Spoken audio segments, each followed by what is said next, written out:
আজ 25শে বৈশাখ, কবিগুরু রবীন্দ্রনাথ ঠাকুরের জন্মদিন।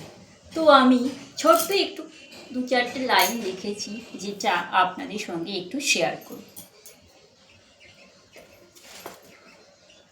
রবীন্দ্র জয়ন্তী মানেই 25শে বৈশাখ, কবিগুরু রবীন্দ্রনাথ ঠাকুরের জন্মদিন, আবেগের দিন। শ্রদ্ধাঞ্জলি জানিয়ে 25শে বৈশাখ, যে দিনটায় শব্দ পেয়েছিল প্রাণ, সুর পেয়েছিল ভাষা, প্রণাম কবিগুরু। রবীন্দ্রনাথ শুধু একজন কবি নন, তিনি বাঙালির আত্মা। তার গান, দর্শন ছাড়া আমরা একেবারে অসম্পূর্ণ। শুভ রবীন্দ্র জয়ন্তী। আর আমার ইয়ার মাঝে লুকিয়েছিলে তুমি, আজও আমাদের রিয়ার মাঝেই লুকিয়ে আছো। জন্মদিনে শ্রদ্ধাঞ্জলি তোমায়, নোবেল জয়ী প্রথম বাঙালি, জনগণ মন অধীর স্রষ্টা তুমি, গীতাঞ্জলির কবি তুমি।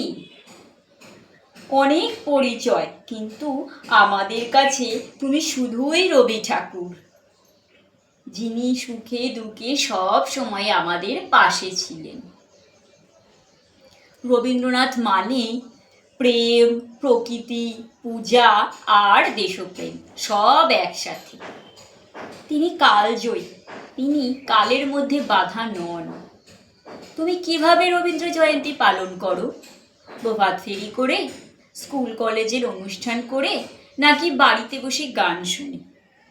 রবীন্দ্রনাথকে ছোঁয়ার দিন আজ। গানে, কবিতায়, আবৃত্তিতে বাঁচুক 25শে বৈশাখ। তোমার সুরে বাঁধা জীবন, তোমার কথায় খুশি দিশা। শুভ জন্মদিন গুরুদেব। চেতনায় রবি, মননে ঠাকুর। শুভ শ্রদ্ধাঞ্জলি। 25শে বৈশাখ মানেই গানে গানে জেগে ওঠা। নমস্কার সবাইকে, আর রবীন্দ্রনাথ ঠাকুরের চরণে শতকোটি প্রণাম।